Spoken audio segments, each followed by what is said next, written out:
स्वागत है आप सभी लोगों का टीएलसी मैथ्स में। और मैं जो है कक्षा 8वीं से mark test 3 national achievement survey का जो है लेके आया हूँ, जो 29/10/2021 को होने वाला है। उसका मैं जो है ये लेके आया हूँ। तो चलिए शुरू करते हैं। यदि अच्छा लगे, आपके लिए हेल्पफुल हो तो एक लाइक तो ज़रूर बनता है। तो चलिए शुरू करते हैं। प्रश्न 16 है, किसी शाला में सत्र 19-20 में 200 छात्र अध्ययनरत थे। सत्र 20-21 में शाला में अध्ययनरत छात्रों की संख्या 180 रह गई। छात्रों की संख्या में कमी का प्रतिशत निम्न में से क्या होगा? कितना प्रतिशत कम हुए विद्यार्थी, उसका हमको ज्ञात करना है। तो ये जो 180 का हम क्या कर देते हैं, प्रतिशत निकाल लेते हैं और उसमें माइनस कर देंगे। 180 का प्रतिशत निकालेंगे तो कितने में से निकालते हैं? 100 में निकालते हैं। 100 कितना है? पूरा 200 थे। 180 का प्रतिशत निकाल लेते हैं, घटा देंगे। 2 एकम 2, 2 नी 18, 2 शून्यम 0, 90% विद्यार्थी बच गए। कितने में? 100% में। 100% में 90% विद्यार्थी बच गए, अर्थात कितने प्रतिशत की माइनस हुई? कमी हुई, 10% की कमी हुई। ऑप्शन ए हमारा सही है।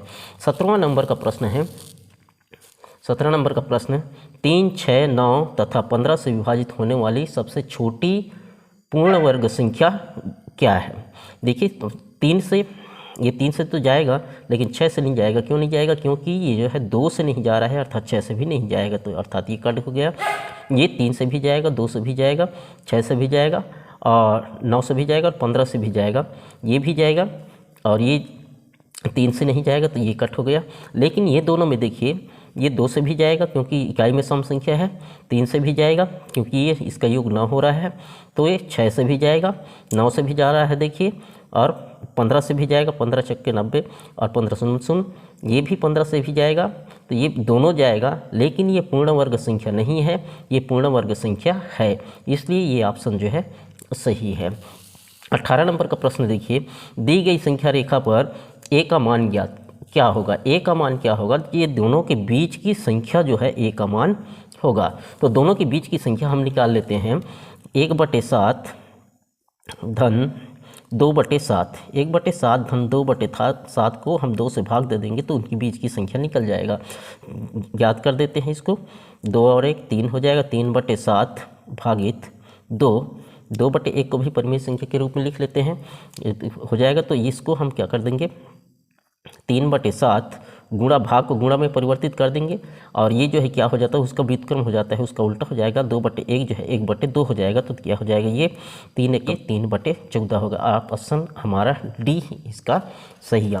3/7 धन 3/4 गुणित 8/21, इसका मान क्या होगा? इसको हम लिख लेते हैं 3/7 धन 3/14 गुणित 8/21। इसको हमको हल करना है, यहीं से ही गुणा करने में हमको आसानी हो, इसलिए यहीं पर कटा देते हैं। 2 चौक 8, 2 सत्ते 14, 3 एक कम 3, 3 सत्ते 21। बच गया क्या? 3/7 धन, कोष्टक में बचा 4 एक कम 4, और 7 सत्ते 49।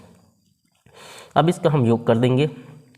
3/7, इसको हर को बराबर करने के लिए इसमें 7 का गुणा कर देते हैं, अंश और हर में तुल्य भिन्न निकाल लेते हैं, बटे 4/49। देखिए इसका हर जो है बराबर हो जाएगा। 7 या 21, 7 सत्ते 49 धन 4/49। अब इसको जोड़ देंगे तो कितना हो जाएगा? 25/49। 25/49 ये हमारा क्या होगा? आंसर होगा। Option number B. 20 नंबर का प्रश्न देखते हैं। नीचे दिए गए आंकड़ों में की माध्यक मीडियन क्या होगी? मीडियन ज्ञात करने के लिए सबसे पहले क्या करेंगे? इसको हम बढ़ते क्रम में लिख लेते हैं। बढ़ते क्रम में लिखेंगे तो ये 17, 18, 24, 25 के बाद 35, 36 और 46। कितने हैं गिन लीजिए? 1 2 3 4 5 6 7, 1 2 3 4 5 6 7। इसका शॉर्ट ट्रिक बताऊं तो ये मीडियन माध्यक मतलब बीच का मान होता है। 3 इधर 3 इधर, हमारा आंसर आएगा 25।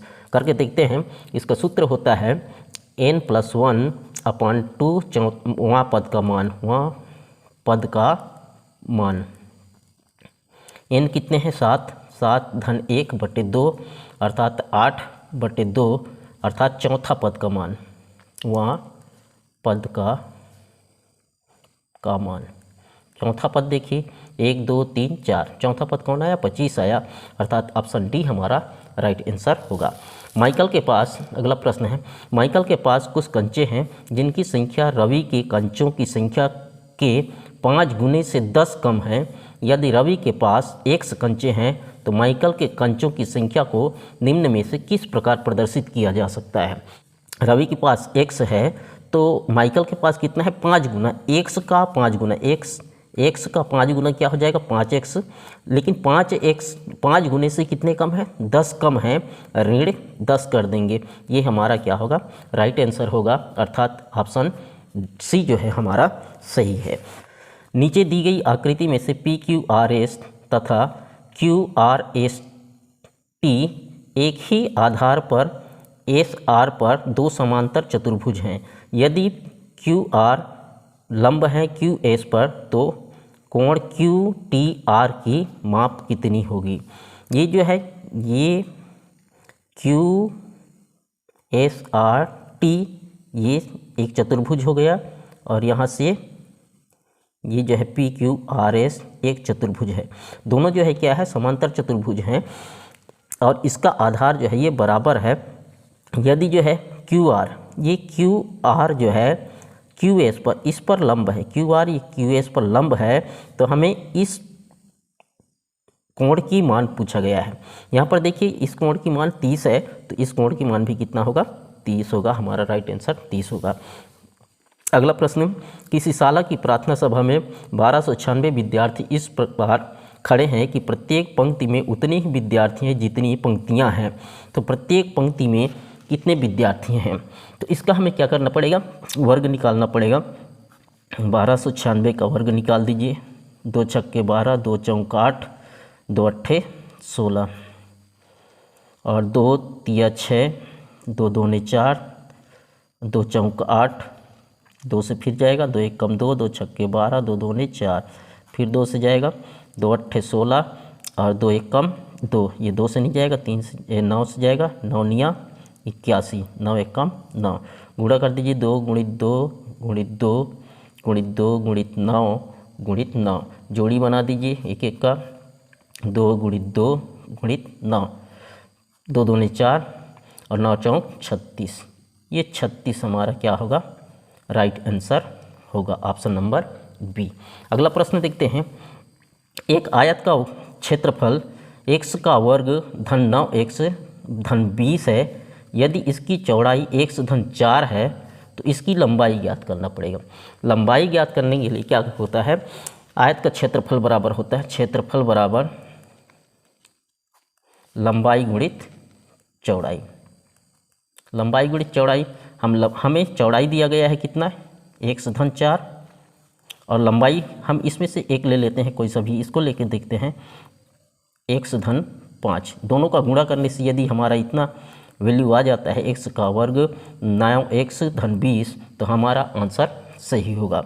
गुणा कर देते हैं, x का गुणा दूसरे कोष्टक के साथ x धन 4 धन 5 का गुणा x धन 4 के साथ, x का वर्ग हो जाएगा ये धन 4x धन 5x धन 5 चौक 20, जोड़ दीजिए इसको, 4 और 5 क्या हो जाएगा सजाती पद हैं इसलिए जुड़ जाएगा, 4 और 5 9x हो जाएगा धन 20, इधर भी इतना आया, इधर भी x का वर्ग 9x धन 20 आया। हमारा राइट आंसर क्या होगा x धन 5। 4 सेंटीमीटर भुजा वाले एक घन को 1 सेंटीमीटर भुजा वाले एक घनों के में काटा जाता है। प्रारंभिक घन और कटे हुए घन के पृष्ठीय क्षेत्रफल का अनुपात क्या होगा। इसका क्षेत्रफल का अनुपात होगा, पहले 1 था उसके बाद 4 काटा गया तो 1:4 होगा। 26 नंबर का प्रश्न है, एक वर्ग पट का क्षेत्रफल 8464 वर्ग सेंटीमीटर है। इसकी प्रत्येक भुजा की लंबाई कितनी होगी। इसमें प्रत्येक भुजा की लंबाई कितना होगा ये पूछा गया है। तो प्रत्येक भुजा की लंबाई ज्ञात करने के लिए हमको क्या करना पड़ेगा, इसका भी हमें क्या निकालना, वर्ग का क्षेत्रफल। वर्ग का क्षेत्रफल बराबर होता है, वर्ग का क्षेत्रफल बराबर होता है भुजा का वर्ग, भुजा का वर्ग। तो क्षेत्रफल हमें दिया गया है 84 64। तो हमें भुजा, कोई सा भी भुजा ले लेते हैं, एक नहीं, ये बी ऑप्शन को ले लेते हैं, 92 का वर्ग। 92 का वर्ग यदि इतना आता है तो हमारा राइट आंसर है। जैसे इसका लेते हैं 6 छक्के 36 हो रहा है, इसमें इकाई में 6 आ ही नहीं रहा है, मतलब ये नहीं हो सकता। 6 छक्के 36, ये भी इकाई में 6 आ रहा है, इसमें 4 है लेकिन 6 आ रहा है, ये तो ये भी नहीं हो सकता। ये दोनों हो सकता है। तो पहले इसको करके देखते हैं। वर्ग अर्थात 2 बार गुणा, 92 × 92, 2 दूनी 4 और 2 निया 18, 9 दूनी 18 और 9 निया 81 और 1 82, 4 8 8 16, हाथ की लाई 1 और ये 4 और 1 8। ये हमारा ठीक आ रहा है। हमारा आंसर क्या होगा, बी होगा 92। 27वां प्रश्न है, दिए गए समचतुर्भुज पी क्यू आर एस में ओ पी बराबर 8 सेंटीमीटर तथा क्यू एस बराबर 12 सेंटीमीटर है, तो भुजा पी क्यू की लंबाई ज्ञात कीजिए। ये जो है पी क्यू आर एस समचतुर्भुज है जिसमें ओ पी ये ओ से पी जो है, ये जो है 8 सेंटीमीटर है, और क्यू एस जो है, ये क्यू एस 12 सेंटीमीटर है। और हम जानते हैं कि समचतुर्भुज में विकर्ण जो है एक दूसरे को समद्विभाजित करती है, अर्थात ये जो है 12 सेंटीमीटर किसके बराबर होगा, 6 के बराबर। तो ये है, तो पी क्यू का मान ज्ञात करना है, इसका मान ज्ञात करना है। तो ये क्या है, समकोण त्रिभुज है। समकोण पर जो है समद्विभाजित करती है समचतुर्भुज में। तो ये जो है समकोण त्रिभुज है। समकोण त्रिभुज है, हम जानते हैं पाइथागोरस प्रमेय से कर्ण का वर्ग बराबर आधार का वर्ग धन लंब का वर्ग। यहाँ पे आधार का वर्ग दिया गया है, लंब का वर्ग भी दिया गया है, कर्ण का वर्ग ज्ञात करना है, कर्ण ज्ञात करना है। ये लंब कितना है, आधार 6 सेंटीमीटर और लंब दिया है 8 सेंटीमीटर। इसको मान रख देते हैं, 6 छक्के 36 धन 8 8 64 का वैल्यू 0 और 6 3 9 और 1 10। इसका ऑप्शन 100 आ रहा है, 100 आ रहा है। तो ये क्या है, कर्ण का वर्ग।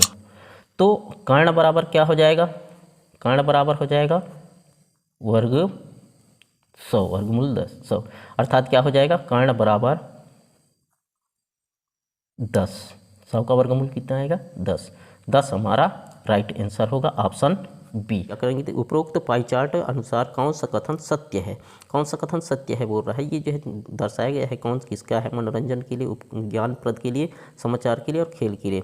खेल के चैनल को देखने वालों की संख्या ज्ञानप्रद चैनल को देखने वाले संख्या से कम है। ये खेल को देखने वाले चैनल की संख्या, ज्ञानप्रद की संख्या, देखिए ज्ञानप्रद की संख्या जो है हमारा कम है, लेकिन चैनल को खेल को देखने वाली संख्या ज़्यादा है। तो ये हमारा ऑप्शन क्या हो जाएगा, गलत हो जाएगा, पहला गलत हो जाएगा। मनोरंजन चैनल को देखने वालों की संख्या कुल संख्या के 1/3 से अधिक है। देखिए 1/3 से क्या है, कुल संख्या से अधिक है, तो हमारा ऑप्शन बी सही हो सकता है। समाचार को देखने वालों की संख्या सर्वाधिक है, ये भी गलत है हमारा।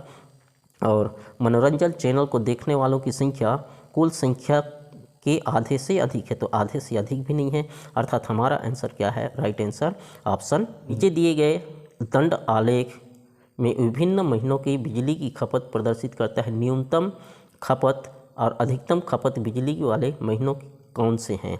तो न्यूनतम खपत देखिए, न्यूनतम खपत किस में हो रहा है, न्यूनतम खपत फरवरी में हो रहा है, और अधिकतम किस में हो रहा है, मई में हो रहा है। अधिकतम मई में और न्यूनतम फरवरी में। तो हमारा आंसर क्या होगा, मई और फरवरी, ऑप्शन बी जो है हमारा सही आंसर होगा। नीचे दिए गए चित्र में समान माप वाले छोटे ब्लॉकों को जोड़कर बड़े ब्लॉक बनाए गए हैं। किस बड़े ब्लॉक के आयत सबसे अधिक हैं, सबसे अधिक ज्ञात करना है। तो इसमें देखिए पहला में जो है 3 इधर है और ऊंचाई जो है कितने हैं 2 हैं, तो 3 गुणित 6 अर्थात कितना हो जाएगा 6 दूने 12। इसका कितना होगा 2 है और इधर कितने हैं 3 2 5, 2 गुणित 5 अर्थात कितना है इसका क्षेत्रफल, इसका आयतन 10। इसमें कितने हैं 1 और 5, 2 और 5, 5 दूने 10, इसका भी 10 आ रहा है। और इसका कितना है 1 और 3 3 6 7 8, इसका 8 आएगा। अर्थात सर्वाधिक किसका है हमारा ये ऑप्शन ए का। इस तरह से ये गणित का जो कठिन प्रश्न थे उनका मैंने हल कर दिया। आशा है ये वीडियो आप लोगों को पसंद आया होगा।